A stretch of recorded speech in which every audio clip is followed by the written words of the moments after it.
we're back here again with another deck profile. Today's deck profile is Exosisters.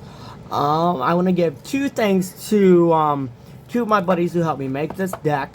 They gave me their opinions and plays they prefer and they do, which came to this deck build. My first shout out is going to Star Brother.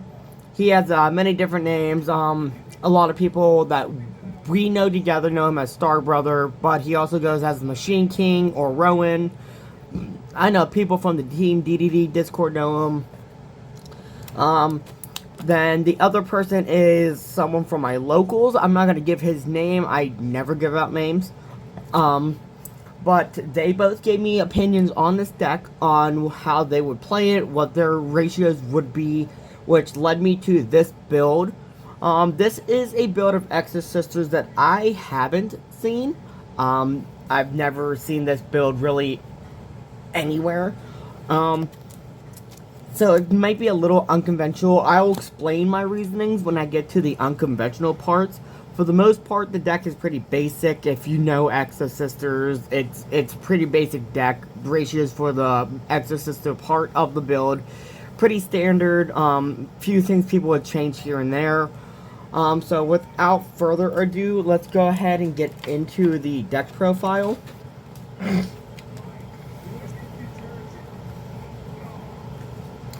For the first card we are playing in the deck, it is our main starting monster, 3 Exosister Martha. Pretty standard. If you control an Exosister monster or you control no monsters, you can special summon her, and if you do, you get the special summon Ellis from your deck. Which, by the way, we are playing 3 Ellis. Basically, if you don't know what the Exosisters do, they basically summon each other from the deck when they are on field, and they, it's a little bit of life point manipulation. Like, most of the spell cards cost 800 life points, and then if you have a, duo of Exorcists on the field, you gain 800 life points. Martha Ellis basically gets you to that. This card, I play it at a 3 of, I see it played at a 2 of, it's really however you want to play it. 3 Stella. That is it for the 3 of monsters in this build. Well, at least the 3 of Exosisters in this build.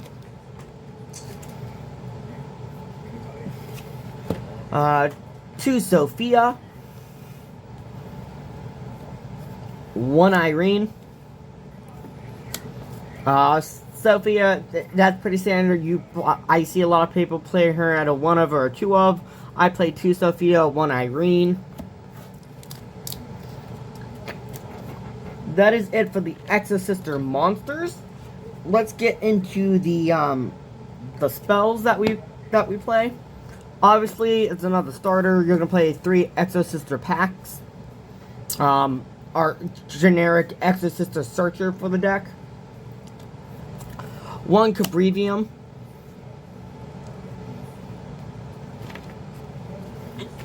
The rest of the Exosister package is the 2 1-ofs. We play 1 Returnia and 1 Vadis. This is the ratio that my buddy at my locals told me he would prefer with the trap cards. He said, and I kind of agree with him on it, that I don't want to see a whole ton of traps. I basically want to get to the spells, get to the monsters. So we went down and put one of each in it besides the packs, because the packs are one of our searchers. Into the unconventional part of this deck. 2 Toy Soldier. 1 Toy Tank. 3 Toy Box. I am playing this instead of the Spirit package. Mostly because the toy box gives us battle protection. It also sets our toys face down from the deck or graveyard or the hand. So it gives us battle protection as long as one of those are face down. Then also to combo it is if the toy soldier gets popped, you get a search of one of the Exosisters since they're a light level 4. That's pretty much why I play the toy package. There's really not much more to say about that. I like the way the toy package plays with this deck, especially since Soldier searches out my Exosisters. We get battle protection from Toy Box. Toy Box is a soft once per turn, so it's once per copy. Tank is just for another special summon. It's summoned out from the deck. You tribute it to special summon a monster from your hand.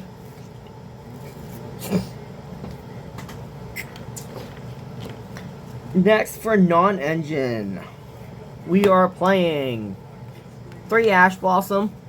I say in all my videos, pretty standard hand trap. Every deck is playing Ash Blossom. It fits basically every deck. 3 Drolin Lockbirds.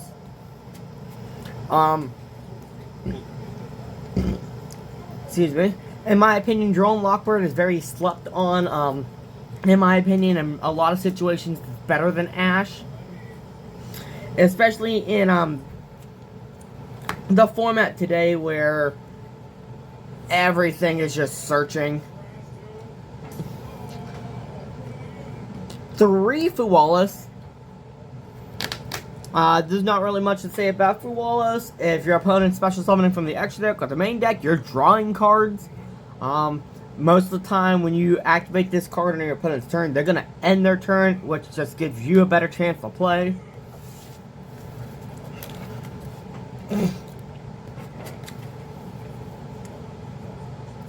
For the last 3 on the hand traps is 3 Imperm. My opinion, this is a lot better than Valor is. Valor can just get called by. This, just in my opinion, it's better. If it's set, you block off a spell or trap zone if you activate it while it's set. While you control no card, you can activate it from your hand. It's not a once per turn. Just very good monster negate. This is also just like Ash. It fits into basically every deck, and most of the time you're gonna be playing it at a 3 of.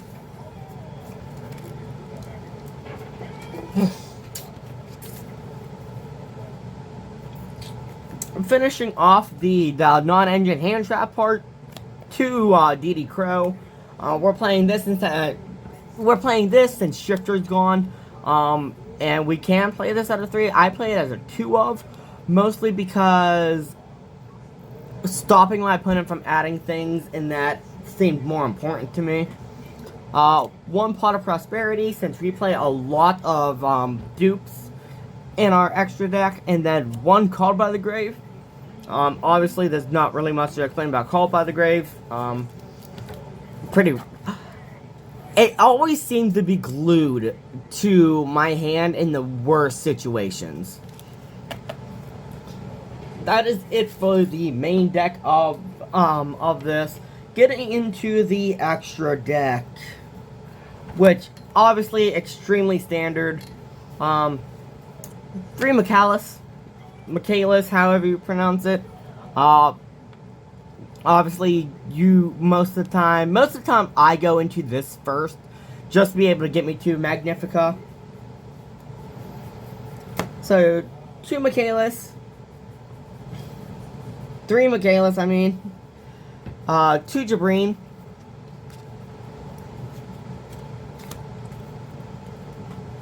2 Caspatel.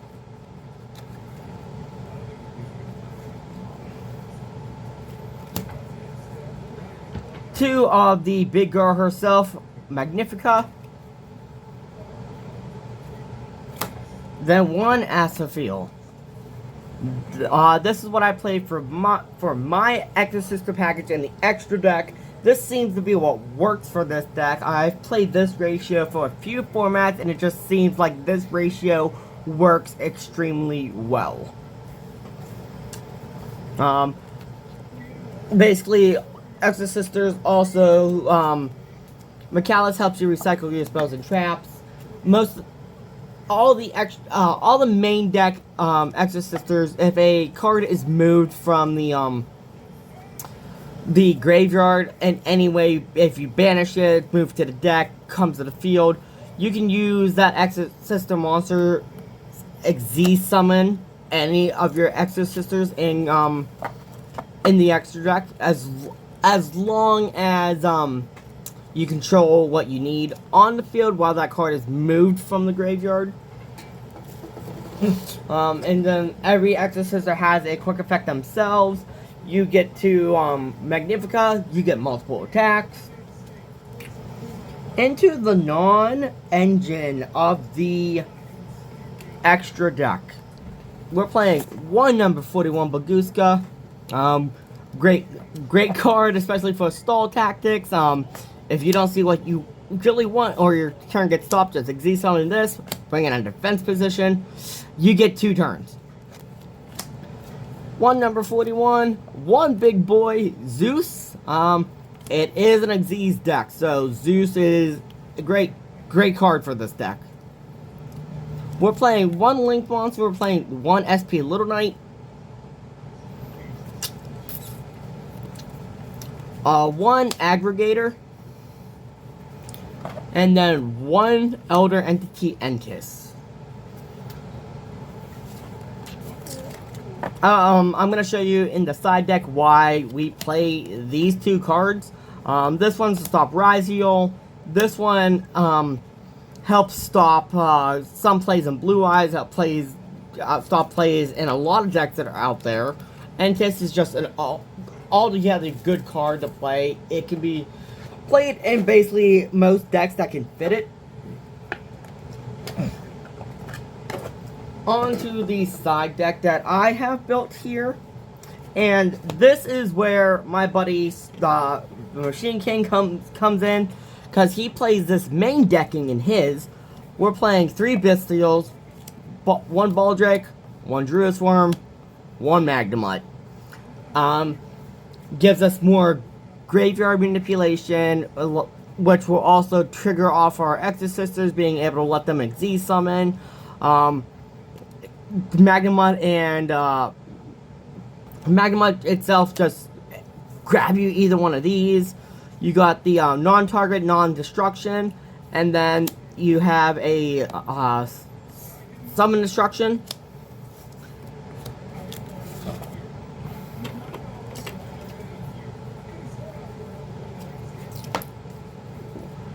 Side decking 3 Ultimate Slayer. Ultimate Slayer is for the Aggregator and the Entis. Obviously, because you're gonna activate this, send either Aggregator or Entis to the graveyard. Then you'll get rid of a monster of that same type on your opponent's field, and then you got both effects in graveyard to go off, Aggregator and Entis for negates and destructions.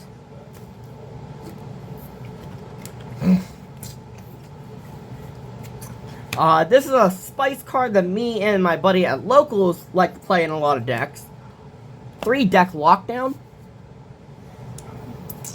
It's a nice card. It's one of those cards you're not expecting, because what you do is you're going to go on through with your play. Then at the end of it, you'll activate this. It's just going to... Yes, it will stop you, but it's going to give you more time, since your opponent also cannot add from their deck.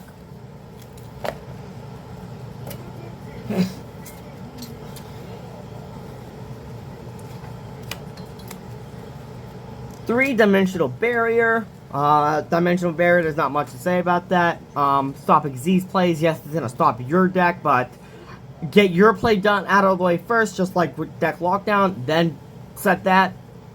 Stop synchro decks, stop fusions. They're still walking around. The only bad part about this card, in my opinion, is it does not work against links. They need to make a new card for the dimensional cards to make it target links. I think if they did that, would be a little more useful. I don't play this in every deck, Only the decks that where it seems like it would fit and benefit. And then the last 3 cards in the side deck of this is 3 evenly matched. It's a board breaker. It's Exosisters. I will say, if you know what the hit, is an extremely easy deck to stop and on a no card board. So 3 evenly matched, it gives you a clear board to start from scratch and get out your big plays. That is it for the deck profile on Exosisters. I do again want to give out a big shout out and thank you to both Star Brother Machine King and my buddy from Locals. They both helped me a lot on this deck profile. Brought some light to my eyes on it. I've played Exosisters for about 2.5 years. Always tried to get it to where it could be good. And this is what I came up with the help of those two. I want to thank them both. I have one more deck profile for you guys, which will be posted tomorrow. After that, I'm going to be gone for a while. I have some stuff going on. My buddy Star Brother Machine King, he's starting up his channel again for deck profiles, and we're also going to start our a joint channel. That's going to start in about at least 2 weeks. I'm going to get over this health stuff first. We're going to get that done. Same thing as what we do on each of our individual channels. We'll do deck profiles, and then we're also going to start recording us dueling and play testing. Again, that's going to start in at least 2 weeks. The name of our channel, if you want to look out for it, it's called The Eye of Oberon. It combines two of our big things about us. His love for the eye monsters within Yu-Gi-Oh! And then it's my name for Oberon. So stay tuned for that. I thank you guys for watching, and I'll see you guys tomorrow when I do my final deck profile of this week. Thank you.